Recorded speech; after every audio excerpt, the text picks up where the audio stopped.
Podcast Studio. So for today's video, we're gonna interview us one by one about our personal experience in life. But before that, we're gonna magpakilala muna tayo sa ating mga viewers. So I will go first. Hello everyone, I am Baby Joy Tilidio. I'm President Abasola.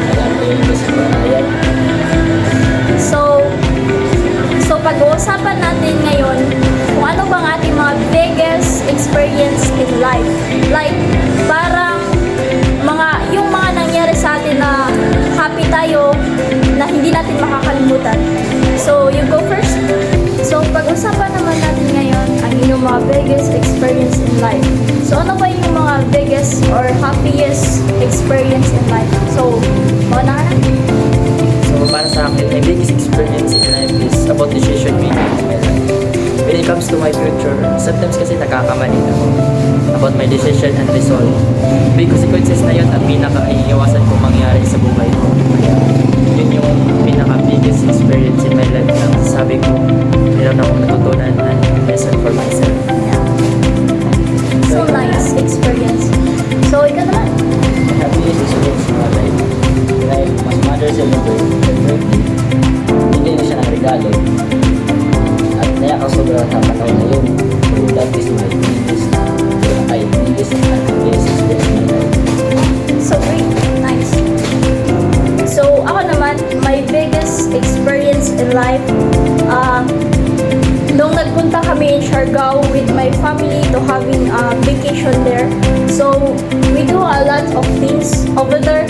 So, gumawa kami ng mga eksperimento or like kanang mga invention na gamit. Like, gumawa kami ng like fishing pole. Kasi, my dad, habit niya kasi like mangingisda, like that. So, yep. Kaya gumawa kami ng like invention namin na fishing pole. So yun, nakagawa kami with like, bumili lang kami sa mga hardware there in Siargao ng mga gamit para gawing fishing pole. So yun, naging worth it naman yung paggawa. So yun, after that, a few days, matapos namin gawin yung fishing pole, pumunta kami in beach to catch a fish. So yun, the happiest kanang experience na nangyari sa amin doon is nakahuli kami ng dalawang pinakamalaking fish, like marlin fish. So yun. So next. So next, pag-uusapan natin mga high school life o kayo, kamusta na yung high school journey na nyo naman? My high school life naman, it was fun. Sometimes, it was sad and lonely. So ikaw? So well, all of us naman is nasa grade 12 na tayo. So we experience a lot of pressure, diba? Lalo na kapag yung mga subject, sabay-sabay silang nagbibigay ng activities or like performance tasks like this. So yung iba, hindi nagkaka-match yung schedule nila. So that's why may ibang subject na sabay-sabay silang nagbibigay. So as a student, sometimes we experience a pressure because of that. So kung kailan yung deadline, like that. So parang nagmamadali tayo na tapusin yung mga gawain yun. So for me, like, enjoy naman yung life in high school with your friends, di ba? So for me, it's good. Happy. Ikaw naman? For me naman is masaya naman yung high school life ko since grade 7 nakakaroon ako ng mga iba't ibang kaibigan and marami ako nakikilalang mas bagong friend na ma-relay ko sa anong sitwasyon. And sa mga activities naman, syempre nakakapagod and then it's self-discipline na lang kasi kapag nape-pressure ka na. So, pwede ka namang mag-open up sa mga kaibigan mo, especially with your high school friends and to your family also. So, that's my high school life journey. So, next question. So pagkatapos nitong ating high school year era, so ano yung pipiliin nyo? Mag-aral, magpatuloy mag-aral in college or magtrabaho muna? Like huminto ng pag-aaral in college tapos magtrabaho muna. Para sa akin, and first is pagpapatuloy ko yung pag-aaral ko, and just like I said, na second option ko lang yung pagiging electronics, and my true goals and my dreams is to become a fine seafarer or seaman, become someday. And kasi para maahon ko naman sa kahirapan yung family ko, and for the future sa self ko, na matupad ko mga dreams and goals.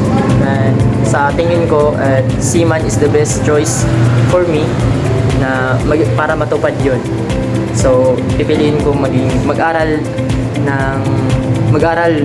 through college para mapatuloy ko yung dreams ko. So ikaw? So ako naman, mas pipiliin kong mag-aral kaysa sa aming trabaho. Kasi sayang naman yung year o yung school year of hindi ka naman mag-aaral, magtatrabaho muna. So pipiliin ko is magsiman, marine engineering, or yung nasa makina ng mga barko, taga-ayos ng mga sira, ganun. Ikaw? So ako naman is like what you said, is ipagpapatuloy ko yung aking pag-aaral before finding a work or job. So para sa akin, I decided to ipagpatuloy mo ng pag-aaral in college before maghanap ng trabaho.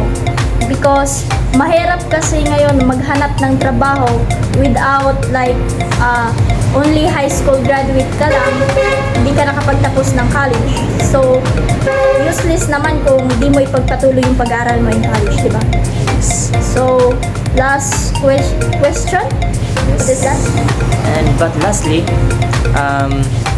when you see color red, what's come up first in your mind? So, para sa akin, when I see color red, the first thing that comes up in my mind is blood. Blood represents me like the color red. That's the first thing. So, sa inyo. So, Ako naman, when I see a color red, it represent love or like a Valentine's Day. Ikaw naman. for me, first, and nakita ko pag color red is I see strong and independent and then aggressive na color. So when it comes to red, and obviously I'm isa ng bias ako pag sa red. This is my favorite color. So yun lang.